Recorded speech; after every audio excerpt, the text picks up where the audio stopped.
हा आहे आपल्या लोअर परेल मधला न्यूली ओपन कॅफे, जो लोअर परेल स्टेशनच्या एक्झॅक्टली बाजूलाच आहे. Starters cafe.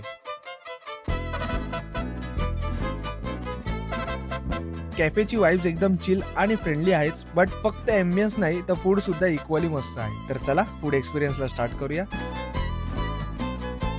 व्हेज आणि नॉनव्हेज लव्हरसाठी इथे एकदम छान व्हरायटीज आहेत, पण त्याचसोबत इथे कॉम्बो सुद्धा अवेलेबल आहेत. सर्वप्रथम आम्ही ट्राय केला peppy pizza with cold coffee. हा पिझ्झा म्हणजे स्पायसीनेस, चीझी आणि पनीरचा परफेक्ट बॅलन्स, आणि cold coffee strong but perfect sweet. हे दोन फूड आयटम्स आम्ही खाताना खूप एन्जॉय केले. त्यानंतर आम्ही इकडचा मोस्ट डिमांडिंग असलेला कॉम्बो ट्राय केला, जो की वर्थ ₹499 चा होता.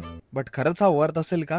तर चला जाणून घेऊया. ट्विस्टर तर एकदम क्रिस्पी आणि त्यात स्पायसी पेरी पेरीचा किक खाताना एकच फिलिंग होती, जबरदस्त. चीज लवर साठी हे एक मस्ट ट्राय आहे. एकदम बटरी, क्रिस्पी आणि चीझी ब्रेड गार्लिक. या मोमोज मध्ये एक मस्त क्रंची ट्विस्ट आहे, जो की रेग्युलर मोमोज पेक्षा थोडासा वेगळा आहे आणि खाताना एकदम मजा येते. आणि मॅगी, या पेरी पेरी ट्विस्टने ही मॅगी तर एकदम नेक्स्ट लेवलला गेली. ॲज अ मॅगी लवर्स आम्हा दोघांना सुद्धा या मॅगीची टेस्ट फार आवडली. मस्त spicy and flavourful. At the end Boba is like a perfect dessert drink. एकदम चॉकलेटी, कोल्ड आणि शेवी बोबा पल्स एकदम भारीच. आणि हो, हे सगळं कॉम्बो मध्ये होतं. तर ऍक्च्युली हा कॉम्बो खरंच वर्थ इट आहे. तर ओव्हरऑल ह्या स्टार्टर्स कॅफेचा एक्सपिरियन्स खूप मस्त होता. तुम्ही पण इकडे येऊन नक्की व्हिजिट करा आणि इकडच्या वेगवेगळ्या डिश ट्राय करा, कारण की